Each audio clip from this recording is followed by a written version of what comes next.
유은혜 부총리 생중계창의 댓글 폭탄, 저희가 준비한 판입니다. 이 얘기를 좀 해보겠습니다. 전문가들의 공통된 의견은 백신 접종은 실보다 득이 많다는 겁니다.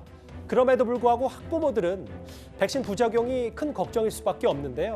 정부에서는 강제로 맞으라고만 한다. 청소년 방역 패스를 두고도 현장에 불만이 꽤 많습니다. 유은혜 부총리가 어제 국민과 소통하는 온라인 포럼 자리를 마련했는데 그 불만이 고스란히 드러났습니다. 현재 상황에서 가장 최선의 감염 예방 방법은 백신을 접종하는 것이다. 소아 청소년도 적극적으로 백신 접종에 참여해 달라라는 말씀을 이제 드리는 것이고요.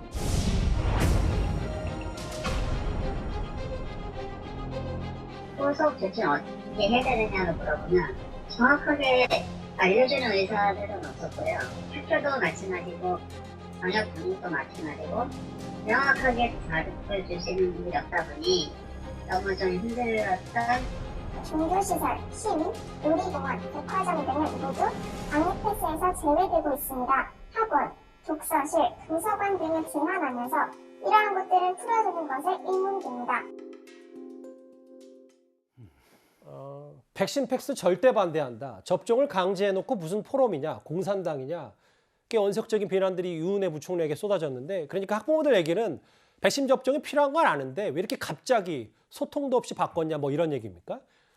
네, 유은혜 장관 입장에서는 저런 반응들이 너무 단발적이거나 근시안적이다 이렇게 느낄 수 있겠는데 일일이 따져보면 일리가 있고 저 말 자체들이 좀 민주적인 부분이 있는 거거든요. 예. 그래서 사실 백신 문제에 있어서 저는 정치권이 굉장히 유감스러운 게 백신 도입 초창기에 특정 백신에 대해서 효능이 굉장히 떨어지는 것처럼 그런 식으로 백신에 대한 불신을 막 부추겼습니다. 근데 사실 백신 접종 이후에 연관관계를 떠나서 사망하시는 분들이 이어졌기 때문에 여기에 대한 국민들의 불안이라든지 이런 것들을 대변하는 활동을 정치인들이 했었어야 되는 거거든요. 네. 여기에서는 오히려 목소리들이 별로 없고 유은혜 장관 혼자 나와가지고 결국에 반발 여론을 직면하고 있는 이 상태 자체가 문제라고 볼 수 있겠고 저는 이 문제를 푸는 방법 어쨌든가 이건 정답이 없습니다. 과학기술도 정답을 만들 수는 없는 거거든요. 사회적 합의가 중요하고 여론이 중요한 것인데 일단은 방역 패스 자체는 강제라고 얘기하기는 좀 어려울 것 같습니다. 강제로 하면 절대로 안 되는 것이고요. 그리고 인과관계를 앞으로 떠나지 말고 어떤 질병이 생긴다거나 사고가 생긴 경우에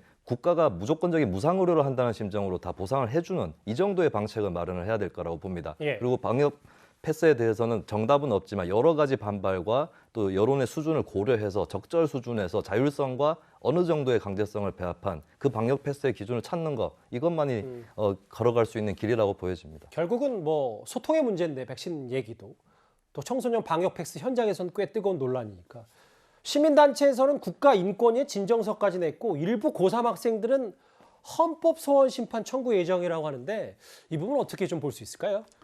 글쎄요, 그러니까 이제 형식적으로 살펴보면 인권위에 인권침해 진정을 낼 수도 있고 또 위헌소원 심판 청구를 하는 것도 본인들의 절차적 권리이기 때문에 저렇게 할 수는 있을 거예요. 근데 이게 대한민국 공동체의 일원으로서 또 정부 당국에서 필요하기 때문에 지금 청소년 방역 패스라고 하는 제도를 만들었고 예. 이걸 시행하자고 하면 사실은 조금 불편하더라도 따라주는 게 저는 맞다고 보고요. 저는 인권침해 진정이라든지 헌법소원 심판을 제기하는 것이 그렇게 대한민국의 어떻게 보면 국가 공동체의 일원으로서 뭐랄까 하여간 정당이라고 표현하기는 좀 그렇고요. 어쨌든 이게 공동체의 일원으로서 적절한 행동이나 판단은 아니다라는 생각이 그러니까, 개인적으로 들고요. 예. 이게 정부 당국에서도 정말 얼마나 고심이 많겠습니까? 그래서 유은혜 장관이나 또 이건 행정부에서 하는 거 적극적으로 따라주시는 게 좋겠다라는 게 제 개인 의견입니다. 정부의 조치가 급작스럽더라도 예. 불만이 많더라도 일단은 백신 접종에 협조를 하는 게 더 중요하다 이 말씀이시군요. 봅니다. 알겠습니다.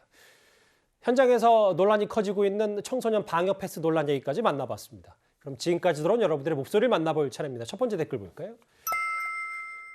김건희 씨가 있어야 할 자리를 이준석 대표가 메우느라 고생하네요 라는 의견을 주셨고요. 첫 번째 댓글입니다. 예. 내 자식이라도 25년 전에 한 번 봤다면 25년 후에 지금은 못 알아본다 하니까 1997년에 있었던 일을 어떻게 그 김건희 씨 관련 논란을 기억하냐 뭐 이 말씀이신 것 같고요. 예.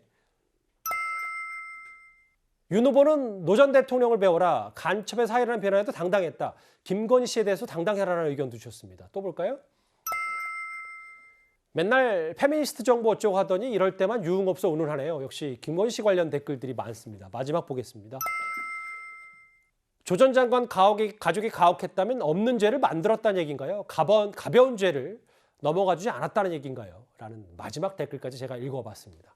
오늘도 댓글 5개 감사드립니다.